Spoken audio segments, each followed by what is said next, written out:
Hi, my name is Fatima Goss Graves, and I'm the president and CEO of the National Women's Law Center. At the National Women's Law Center, we fight for gender justice in the courts, in public policy, and in our society, especially for women and girls who face the greatest brunt of injustice in our country. And this year, I am proud to support the Latinx House's panel on We Need to Talk About COSBY, which will play in the premiere section at the 2022 Sundance Film Festival. Over the last 5 decades, the National Women's Law Center has worked over a range of issues that affect the lives of women and girls, including and especially the issue of sexual harassment and violence. We have witnessed the bravery and determination of survivors up close, working with them in the courts and in the media and in the halls of Congress and in the streets of our communities to share their truths and to fight for justice. For many, justice and accountability have been out of reach for far too long, like an unattainable dream. But we will not rest until that distant dream is an actual, clear, and present reality. It is so critical that we as individuals and institutions in society support survivors along their journey for justice and healing. And that is why we're especially honored to join the Latinx House, to support the survivors and allies who participated in the making of this powerful docuseries directed by Kamau Bell. The Latinx House is a nonprofit initiative that aims to change the image of the Latinx community by elevating and amplifying the voices and content created by Latinx artists and entertainers and policy experts and grassroots organizers. And many of you know my friend, partner for good, and board member of the Law Center, Mónica Ramírez, is one of the co-founders of the Latinx House. Together, Mónica and Olga and Alex, the Latinx House co-founders, they have been our partners in this critical work to change the narrative around surviving and survivorhood. We are committed to doing all that we can, both separately and together, to not only support survivors, but importantly, to educate the public about these issues. I hope this panel provides an opportunity for you to have an in-depth look at the career and personal descent of Bill Cosby through the brave and powerful testimony of so many women. And in closing, this will not be easy to watch much of what is in the film. So please, please take good care of yourselves. Thank you. Thanks so much, Fatima. It's always an honor and a pleasure to be here in partnership with the National Women's Law Center. I'm proud to be a board member of the organization, and we are so fortunate to have the chance to do the work that we do to support survivors alongside National Women's Law Center.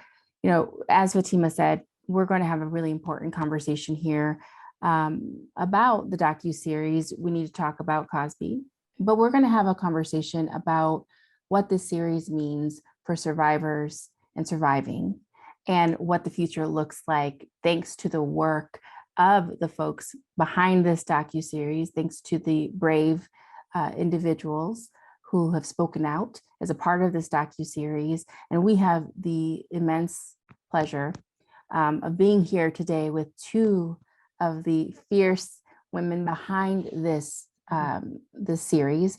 And we want to talk a little bit more about where we go from here. So thank you all for joining us. And, you know, the Latinx House is committed to excellence and lifting up the excellence of the more than 62 million Latinx individuals across the United States. And we have a commitment to not only lifting up Latinx in film and entertainment, but also across the board when it comes to all of the ways that our community is contributing and making an impact.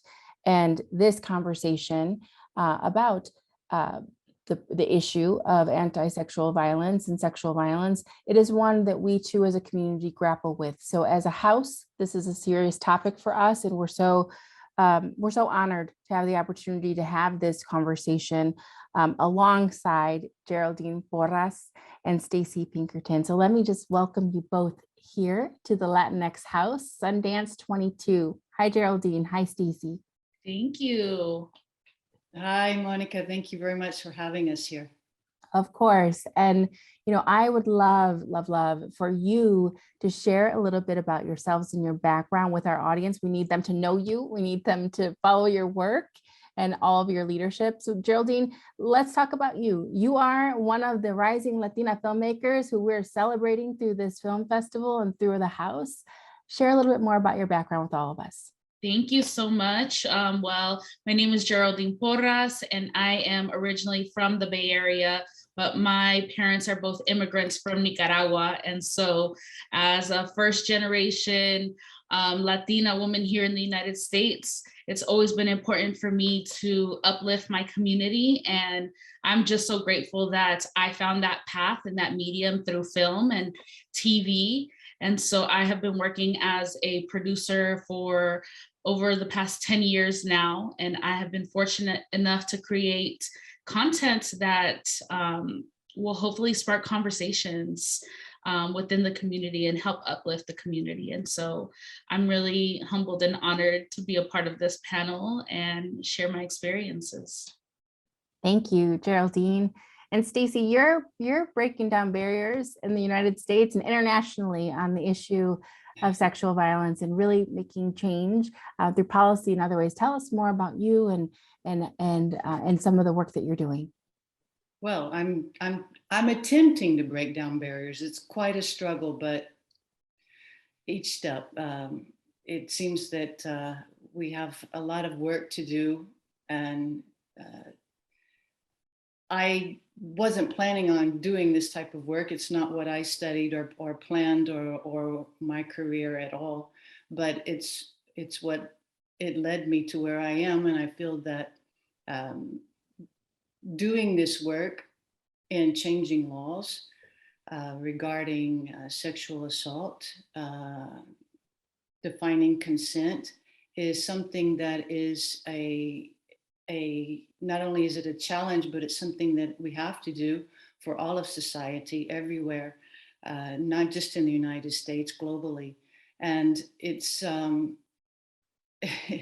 every day is a new day, and it is difficult to get through the trauma itself, but you have to take something that happened to you and try to make it better for society, whether you've had justice yourself or not.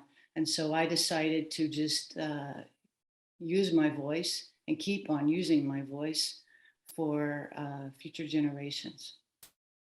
Thank you so much, Stacey. And I want to, before we continue, I want to thank you for your courage, for sharing your truths with us and with the world, and for allowing the trauma that you've experienced to be part of the fuel that helps you drive the change that you are making. I know that I personally am very grateful, and I know that there are many people around the world who are grateful for all that you're doing. So thank you. Thank you. So Geraldine, this topic that you all, the filmmakers, decided to take on, it's not an easy one. And I would love for you to share with us, how did you arrive at the decision to even make this docuseries? And what was the coming together of the different cast of characters who are responsible for putting this docuseries together? Yes, so a little bit of background. I have been working with our director, W. Kamau Bell, for a handful of years now. And he mentioned to me, I was visiting him for Christmas one year, and he mentioned to me that he was having a conversation with the president of Boardwalk Pictures, who is the production company that produced this film. And the topic of Bill Cosby came up, and sort of what we do with all of this. And so that was really the spark that led to really just pursuing this and seeing who might be interested in making a film like this. The topic of Bill Cosby is something that people tend to shy away from and either have conversations in silos about his predation and his career, but rarely do we have these conversations together, and how culturally it affects us and how we have these conversations. And so Kamau, as a Black man, as a stand-up comedian, and as a director and filmmaker, thought that he would be willing to take this on and Mhm. create this. And so he approached me as someone that has been working with him for a while. And we got together with a journalist, Jamila King, to develop this and see if Showtime would be interested in picking this up as a series. And so we really chipped away at this big topic and how do we tackle it? And how do we include the very nuanced conversations that we include in this film? Well, thank you. I mean, I had the opportunity to view it, and it is complex and it is rich, and you see how people struggled at various points in time to share their reflections even. So I appreciated that you showed that the people were struggling with how to even talk about what happened with Cosby, both his rise and fall, right? And not many people would have shown in real time people grappling with even how to talk about it. So thank you for that. And I'm really curious to know, Stacey, how did you come together with this team? And for those who are tuning in, Stacey, you are representing some of the survivors who have come forward. You have spoken clearly and bravely and strongly with the media and with others, and with authorities. And out of respect for your privacy, we're not asking you to share the details of what happened, but I want the audience to understand that you have repeatedly made the decision and the choice to speak out, which is not easy. And so thank you for speaking so clearly. But how did you come together with this team and say, this is a team that I would like to work with? Well, it wasn't easy. I was approached by one of the advocates, an activist, and she had informed me that Boardwalk Pictures and Geraldine was arranging to possibly do a documentary. I was very skeptical, I'm sure as many of the others were, of you never know who you're talking to. And it took me a while, and it took a lot of conversations, as Geraldine can probably step in and say how hard it was. But after about a year of speaking back and forth, I thought, okay, I'm always willing to speak to anyone or to share the full story if you're willing to listen to the full story and get the full picture. But it's not just about what happened, the act of that night, as Geraldine mentioned earlier. It's all about what's happening now and the broader picture, and about the predators. And there are a lot of high profile cases that have come about since then. But I had to do, I live in Europe, in Spain, and it was a struggle to find out and get the information, as a lot of the other survivors had the information, and they knew what was going on, and speaking amongst themselves. I was kind of a little bit out, and also because of the general data protection laws, I didn't get a lot of the information. Mm-hmm. And at the beginning, I was a Jane Doe up until the sentencing, and then I went public. And I always thought that there is a possibility to have this conversation in a proper documentary and a dialogue. And then when Geraldine approached me and I found out a little bit more about their background, and they just gave me a good feeling.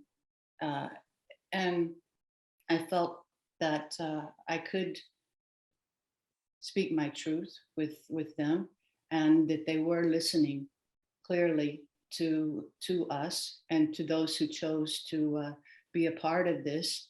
And of course, unfortunately, there's so many of us that you can't have everyone involved. And I just thought, as you mentioned earlier, Geraldine, that Kamau Bell was a good representative to start this dialogue regarding what's happening in our present day society. And also because there's so many people, and not just fans of a celebrity. I mean, the deception was also, we also felt that. I mean, as it happened, it's not just they felt deceived. And some of them still choose to not believe, but you must believe it is true. And I think I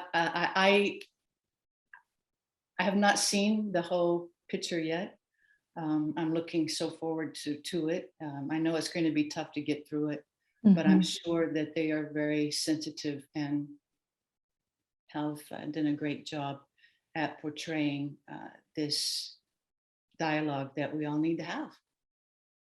Thank you, Stacey. I know you and I have had an opportunity to develop a friendship over a year, and appreciate that so much. And you know, you said this at the beginning, this wasn't a path that you chose. This was something that happened to you, and you made a decision about what you would do going forward. And you know, I'm sorry that this path is a path that you were forced upon.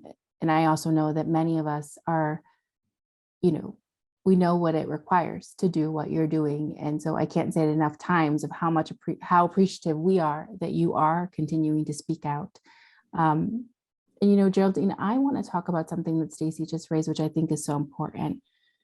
The level of care that is required when filmmakers are sharing the truths of individuals who are making the decision to trust you to tell their stories. That is something that not people are always careful about and not always thoughtful about. Could you just share for your team, what was that process to make sure that the survivors who are coming forward to speak with you were going to be taken care of in this process so it wasn't re-traumatizing for them? Yeah, I think that's very important. So I, you know, being part of the principal team kicking this off was in charge of really building that relationship with survivors, which it took a lot of time, a lot of care, and just being careful. And I think Kamau entrusted me with that task because he and I have been working together for so long. He has seen sort of some of my work in previous projects and knew that I would, that I have the sensibilities to be able to really connect with individuals. And that's something that I particularly love about my job, is being able to create these relationships. And so this was something that was really important for us, is to build relationships with the survivors, and not just, you know, I am still in communication with many of the survivors that I was in touch with, and we communicate often. And so part of that was just not only engaging them to participate in the documentary, but also to help guide us in how we structure these conversations. We did a lot of research and work with different organizations, reading materials that they have on how to report on sexual assault, the type of language that you used. And so even in our initial outreach to the survivors, you know, we let them know that that we're working towards having a trauma-informed process, and that by no means do we want to exploit anyone for their stories or for their emotions or, you know, for the sake of our film. And we always gave the survivors the opportunity to express themselves and tell their truths in the way that they felt most comfortable. And that was something that we kept in mind, and that we really try to keep at the front. The center focus is just taking care of the survivors and making sure that they felt comfortable. And then, Monica, I know that you've seen the film, and we really wanted to share the survivors' stories and experiences in a way that you don't normally see them when you're sharing them on the news and you're hearing, you know, little bites here and there of the most horrific experiences of their lives. We really wanted them to be full embodied people with experiences, and layers to them. They're funny, you know, we really wanted that to come out in the film, to show that, you know, it's everyone knows survivors. And so this is not, you know, a unique, unfortunately, a unique situation. And so part of that process was just, like I said, building the relationships and continuing the conversations. It took a long time for survivors to trust us and you know, to build that relationship with them. And part of that was, I think, because we really worked hard to inform ourselves on the best way to have these conversations, even for ourselves, and learning, you know, what words we can use, and talking to different experts on how to hold space for survivors and how they want to express themselves and share their stories. So it was a learning process for us as well, throughout the process. And I think that we all came out of this with more experience and background on how to have these conversations and do it in a way that is hopefully empowering to the survivors to be able to share their stories and not re-traumatizing. I appreciate that so much. You know, for folks who know my work, you know, I've been very open about the fact that I am a survivor, and my career has been focused on working alongside survivors from the farm worker community. So I have a deep appreciation for what you are talking about, Geraldine, because I feel like there are many people who unfortunately are pretty careless. And I think that sometimes it's just because they don't know. And I really respect the fact that you took the time to learn, to be guided by experts, because I'm sure this was a very, very long process and a very difficult one. But, you know, as you said, I had the pleasure of watching the film. And one of the things that really struck me was you saw people in their full dignity, right? Because I think that when you see the news clips, we don't see that. And also there people, survivors and other people are reduced to singular experiences. So I just wanted to shout that out, because I think that there is a lot that filmmakers can learn from the way that you created this film and the way that you were able to put the series together so that you could deal both with the complexity, but also make sure that you weren't reducing anyone or anything to a singular identity, right? Stacey, so you have been talking to Geraldine now for some time and went through the experience and have had many conversations with other survivors who were part of this film. How did you feel going through it? And for you and others who you've been in community with, in conversation with, what was the experience of being the person who was sharing your truths with Geraldine and the team? And what would you want other filmmakers to know about how to make a film like this that both honors the people who are part of the experience and part of the telling of the story, while also getting the facts out and the truth across? Well, I think the first part of speaking with the other survivors, actually, I did not speak with the other survivors during this process, and I did not even know who was in this documentary. But I was looking forward to some of them. I knew from the trial and the sentencing. I had the opportunity to meet these strong, courageous women, you know, there in person at the sentencing when I first spoke out publicly. And so you know, when you're part of a film process or documentary, there is a secrecy. And so there was this secrecy, which I honored to the full, to this day. And I did not know, so I wasn't able to share their feelings and how they felt through the whole process. Although I did get a name or two, and I asked them if Geraldine was trustworthy, and there was nothing but great comments about Geraldine and the team. So then I felt okay, a bit more relaxed. And so I don't know, I don't even know as much as you do, Monica, up to now, of what's in the documentary. But what I can say to other filmmakers who are thinking about doing this, the most important thing is just to listen, be patient, and realize that every time you, as strong as we may seem, no matter what, it still is traumatizing to us once we're behind the door, or once we try to go to bed, or I mean, it's just never ending. And actually, in some cases, speaking with the other women, you know, they say, well, at least you went away, because I just couldn't handle it. And I moved away. I moved out of the United States to a country where I didn't know anyone or speak the language. And that was my way of surviving or thriving.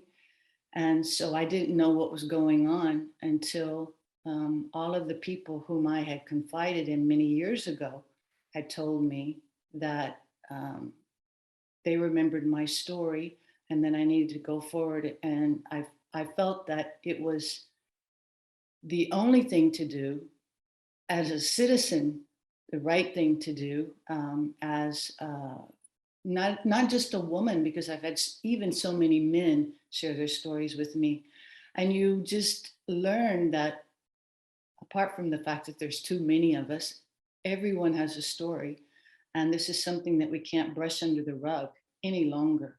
And so back to your question of what should other filmmakers learn from this process, I think it's just to listen to the backstory, listen to the whole picture and what led to the point. I mean, this is just one part of what they are covering. There is still so much out there to cover, and with a story with each of us, our own process, and the careers that were terminated, or the harassment, or also the trauma, and especially when you're dealing with people of such power and wealth and celebrity status, it is a terrorism. And I don't think people are talking about it or looking at it as this, as a way of, it's just another form of terrorism and silence, silencing the victim all over again. And in this case scenario, having the person that when you start to feel that you can feel a little bit of, you can't really relax, but you're always on edge because you never know what's around the corner. But once you start thinking, okay, at least they're behind bars, and then when they're released, I mean, there's just no words for that. I mean, I don't want to step ahead of myself because I don't know what's all in the documentary, but you really, really have to just find out the whole picture. And there are so many stories and so many other even documentaries within this documentary that can be made. Thank you for that. And for those who are tuning in, I suspect some folks who are tuning in are also survivors, and I would invite you to pause, take a breath, get a glass of water, do what you need to do to take care of yourself, because we know that what we are talking about here is difficult. And so we invite you to please care for yourself as we're having this conversation. And, Stacey, I want to ask you something related to your response, which is, there will be many survivors of all gender identities who will watch this film. And what do you hope that they will take from seeing it? I know you haven't seen the film yet, but as a part of the experience of being part of the making of, what is your hope for the other survivors, perhaps that haven't disclosed, who are going to be viewing this? What do you hope for them? I just, first of all, I think that me speaking out, the only thing that I can do is just hope that people learn from me, learn from what I mean, there's a whole story behind it of why I didn't have justice, or about the statute of limitations. You basically have to be a lawyer to know what it is that you can and can't do. And you don't realize that because you're going through the horrible trauma yourself and how to handle it. But I think that they just, taking from this film, that they should know that, and it sounds so cliche, that they're not alone. They're definitely not alone, but they need to use their voice. They do have power, and you can stand up to power. We have to do this. Things are never going to change if we don't. Don't stay silent. Document everything that has happened to you. There's a whole lot of things that I have learned through this whole process. And I just think that what they can take away from it is that they have a whole group of supporters behind them, and that no predator is able to do what they do. And I'm speaking in general now. No rapist rapes just one time. No one ever admits to doing it. And you need to realize that you can reach out to someone.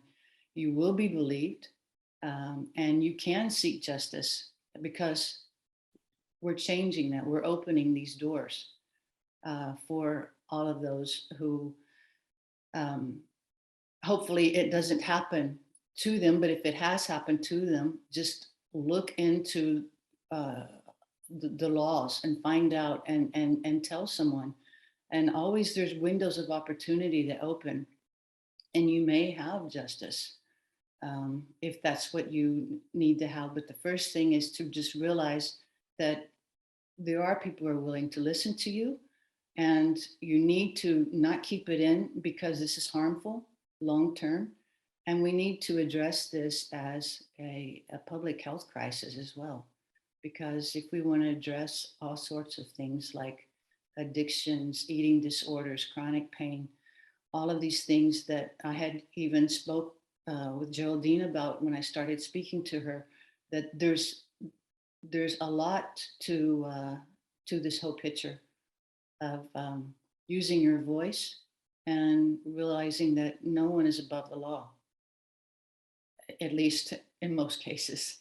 And we're trying to change that. So we need to reach out to each other and support each other. And especially women. Women need to support other women, and not criticize or judge, and just be there. Thank you, Stacey. And Geraldine, for you and Kamal and the team, why do you think it's important for people to watch this film, especially now that we know that we're in this time when people want to stop talking about this issue? You know, our sister, my friend Tarana Burke, helped to create this huge opening in which millions of people have disclosed their truths. And now we're seeing in society there are people who are saying, we don't want to talk about this anymore. So from your perspective, why do people need to see this film, and why do we need to keep talking about this? I think that's exactly the point, is we need to keep talking about this, because I think Tarana Burke did an amazing job of bringing it to the forefront, but this is not a new conversation. And unfortunately, it's a conversation that we need to continue to have and drill into people's heads until we can really start to see change. And that comes at different level. I think the work that Stacey's doing to change laws and things are great and wonderful, but we also have to even take it a step further. And how do we prevent, women and folks from being sexually assaulted and raped? That's really the key issue here. And so part of it is continuing to have these conversations, as well as learning how to listen to survivors and how to really hold space for their stories, and just being able to be present for them is, I think, a huge takeaway from this film, because like I mentioned earlier, we all know someone, if not ourselves, who are survivors. So how are we able to be there for the, for the people in our lives who have experienced this, let alone, the outer circles and your friends and colleagues and other people that have sort of experienced this as well. So I think it's important to learn to have these conversations, learn to listen and hold space, as well as understanding sort of the rape myths as well.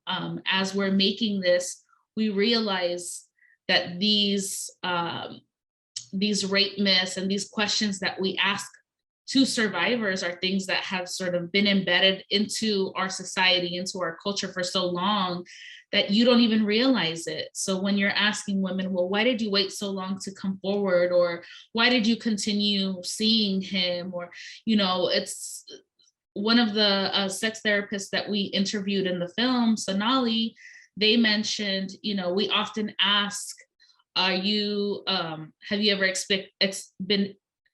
we often ask, have you experienced sexual assault or rape? But rarely do we ask someone, have you ever raped someone? And I think these are the shift in our frame of thinking that we need to have, is how do we have these conversations in a way that will stop this industry and folks from enabling it, from perpetuating it? And how do we begin to dismantle rape culture and even just the objectification of women and how we talk about them, sexualization in the media? All of that are factors of rape culture that really just allow rape and sexual assault to continue to happen. And so we hope that this film will further contextualize that, and also take it a step further to show how race and rape intersect with each other, and how Black women and people of color, Indigenous women, are often victimized at higher rates, or the type of support that we get as women of color is, not as strong as others. And so these are all things structurally that we have to address to understand how it affects people on different levels, depending on your identity. Yeah. Well, I don't want to spoil this for folks because they all need to see the film, but I have to say that one of the things that really struck me, even after, I've been doing anti-sexual violence work for over 20 years. And one of the things that really struck me was there was a point at which I was watching and I was like, oh my gosh, like we were all witnessing some of things happening in plain sight. And it was like, no one stopped to say like, that is not okay. And I don't want to spoil it for folks because you all need to watch it, but there was a point in the film where there was a reference to a particular skit that COSBY used to do. And I remember watching that and thinking like, wow, like that, like what was so artfully done in this film was that you were able to show very plainly how in society different things happen and people never say, hey, that's not okay, or that doesn't seem right. And so for those of you who are going to watch this film, and all of you should, you're going to be struck, I think, in the same way that I was. And Geraldine, that leads me to another question, which was, I'm sure as you were making this and you were finding these different moments and in conversation with different people, and they were also, I think, having this experience of being struck by what was always in front of folks, right? Did you ever feel like you needed to stop making this film? Because in 2019, when Kamal came to the decision to make this, you were making this at the point where there was backlash happening related to R. Kelly, related to the documentary about Russell Simmons. Like there was backlash happening related to the Me Too movement. Was there a point at which you said, maybe we can't go on with this anymore? Maybe we shouldn't continue? I think about Kamal often in this, and it was almost a daily challenge and conversation that we'd have of, you know, what are we doing here and what are we getting ourselves into? And are we prepared for the backlash and the conversations? And even the film hasn't even been released. And even just with the announcement of it, you go through the comments on social media and you have so many folks that are, you know, defenders of COSBY. And so especially as for Kamau, as a Black man, as a comedian, he is really putting himself as at the forefront of taking that criticism and that backlash. And so this is something that we've all been aware of. Stacey, you've talked about this a bit, which is briefly alluded to some of the work that you're doing to change the law and to make sure that people have the opportunity to get justice. Can you share with us a little bit about that work and what is your call to action related to some of that work that you're doing? Well, as I said, it's kind of a backstory within the story. Actually, mine all started with a personal assistant. And so I reached out to an institute and thought, are you addressing this issue about abuse of power? And regarding, you know, the trainings that they had not addressed any of this, and, you know, personal assistance to high net income people or celebrities and such.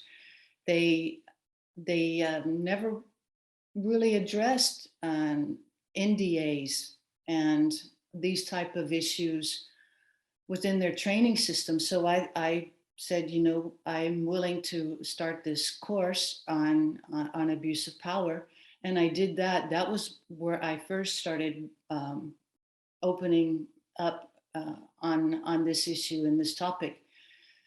Because I do feel that personal assistants and executive assistants can be enablers, willingly or unwillingly, just depending on how it is addressed. And so I've had 2 courses that I have done and addressed, and I'm speaking to other organizations. The next one is in Sweden, and it's just a part of a training back to education, what I said, that needs to be done and it needs to be a part of every program also with companies and such. And also I got involved with trying to remove the statute of limitations in some certain states. It's a long process. This should not be a partisan issue at all. And so that's a challenge that I'm working on, and working with 2 states. Some of the other survivors have eliminated statute of limitations in states or changed the statute of limitations. We're working and supporting each other with the work that has been done and getting that legislation going forward and hopefully approaching as many states as we can. And I started working with a consent awareness network, and they've started and passed a bill, or they're passing a bill. It's coming in front of the New York legislation. We've also addressed in Pennsylvania. And as a matter of fact, today I was on call with one of the senators in California, and we're trying to define consent into the law because of what had happened in the Weinstein and in the COSBY case, that the jurors asked to define consent, and there was no consent defined into the law. So we're working on that as well.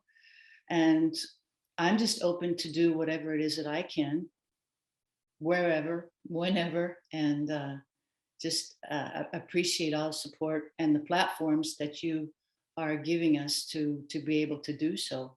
Not only with this documentary and Geraldine and the team, but also with you, Monica, and the Latinx House and all of the others. It's just what we need at this time, to come together to try and progress. Thank you. And, I wanted to just lift up the fact that National Women's Law Center, our partner on today's conversation, they have done quite a bit of work across the country to try to change some of the statute of limitations and some of the things that Stacey's talking about that would allow survivors to be able to, file police reports and pursue criminal charges against perpetrators or to take civil action. We'll make sure that you have the resources related to some of that work too. And I just want to, thank both of you again on behalf of the Latinx House for being with us, for all of your leadership. We honor you.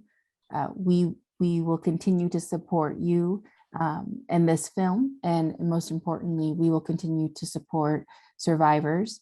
None of us can do this work alone, and we're grateful to be able to do this work with you. So thank you all for tuning in. We hope that you will check out the resources that we will share at the end of this conversation, and certainly check out the film We Need to Talk About COSBY. Thanks. Thank you. Thank you.